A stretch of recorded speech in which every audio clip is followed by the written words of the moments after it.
Okay, the brain is an extremely complex organ. The development of the human brain begins within the first few weeks following conception. At about 7 weeks, the neurons and synapses begin to develop. These connections allow the fetus to make its first movements. During the 3rd trimester, the cerebral cortex begins to assume its duties, such as reflexes and responses to stimuli, in addition to the support of early learning. This is all before a child is even born. During my time in Swaziland, I've heard mothers say, "Oh, my child doesn't remember what happens to him when he's young. So therefore, it's okay to leave your child all alone day long while you're doing chores, or have his feelings be ignored when he tries to express them." But how can that be true when the brain is already able to support early learning before the child is even born? Babies begin to learn about the world around them at a very early age, which is why every aspect of their environment is important to their futures. Swaziland lacks an understanding of why it's okay for a child to be a kid.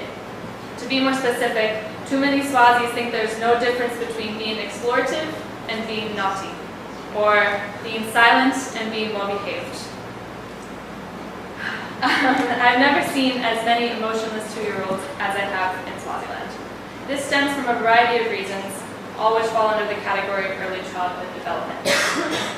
It's essential for proper brain development that children are hitting the appropriate milestones between the ages 0 to 6.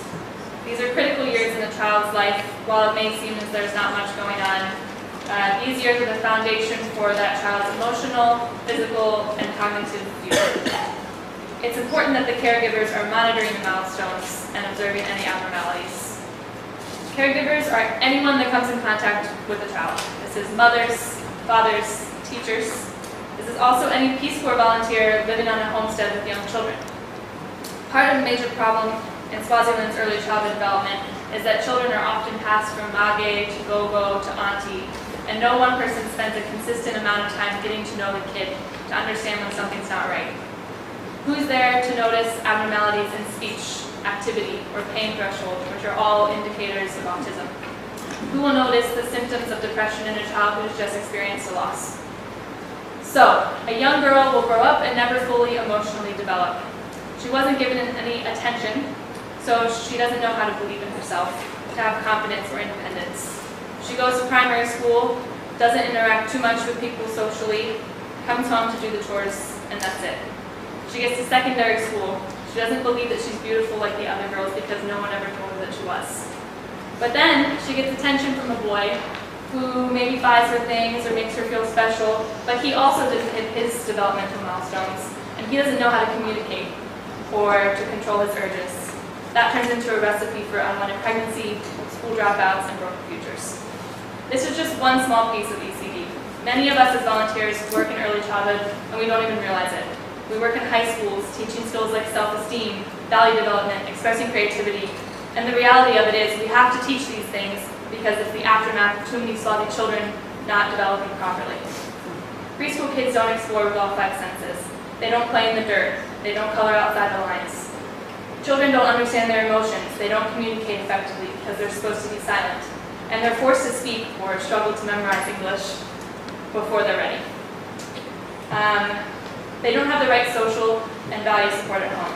The way we care for the kids here, the way we grow, determines the potential of Swaziland as a country.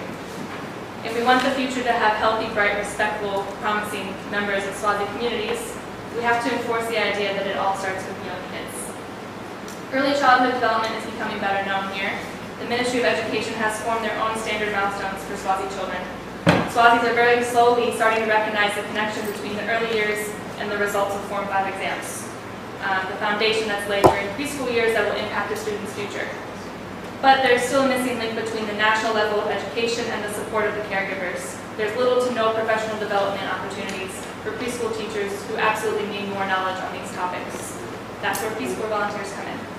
I organized a workshop with 8 volunteers and 15 counterparts led by Kathy Gao at Busunonko, where we discussed early childhood in depth with caregivers from communities across Swaziland. The topics range from how a child learns to how they cope with death and disease. They also included hygiene, safety, protecting a child from HIV and abuse, and how to support the development of children in your own community. This was all straight out of Kathy's book, Growing Children Straight and Strong, which is specific to Swaziland as far as culture and perspective, and partly in Swati as well. I've never been a part of a training that has such an impact on its participants. My counterpart, Lone Khaleesi, spent at least 10 minutes raving to me about how widely her eyes have been opened. And since my name is Kanisile, which means brightness, that I was the light that brought her there. She told me how it was too late to change the child, but that she had, but she would not let her own daughter or the kids we teach at the preschool grow up the same way she did, lacking support and bonding from her childhood caregivers. It was an amazing feeling to know that I had that much of an impact on one person. She told me that even though her daughter is only 2, she still talks to her. She says now she knows how to be a better mother, and when her daughter fights back and says, "I hate you, Mom," she says, "I love you, my daughter." The work we do in ECD is hard to monitor. I can say I see a significant difference in how preschoolers learn and how teachers teach. The kids went from playing Dakshaya to playing race car or house. The teachers sing Incy Wincy Spider and make Play-Doh from scratch. But the benefits aren't easy to measure. The hope is, in Swaziland's future, there will be empowered women, there will be respectful, expressive men. But if we don't allow children to be kids, they're not going to know how to be adults.